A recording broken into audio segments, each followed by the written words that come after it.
Selama ini Raffi Ahmad dikenal dengan julukan Sultan Andara karena kekayaan yang ia miliki. Namun ternyata ada seorang selebritis wanita yang disebut-sebut memiliki kekayaan melebihi Raffi Ahmad. Ialah Ovidian, Crazy Rich Indonesia yang merupakan anak seorang pengusaha. Dulu, ayah Ovidian hanya berjualan minyak tanah. Akan tetapi, lama-kelamaan bisnis mereka kian maju dan memiliki pundi-pundi uang.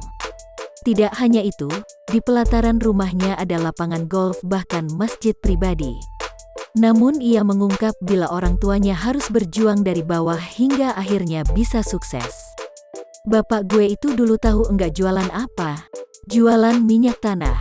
Terus dia sempat jadi montir, remember that, kata Ovidian dikutip kompas.com.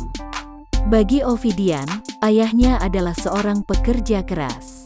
Pasalnya, memulai bisnisnya dari nol, dan sekarang mereka bisa menikmati hasilnya.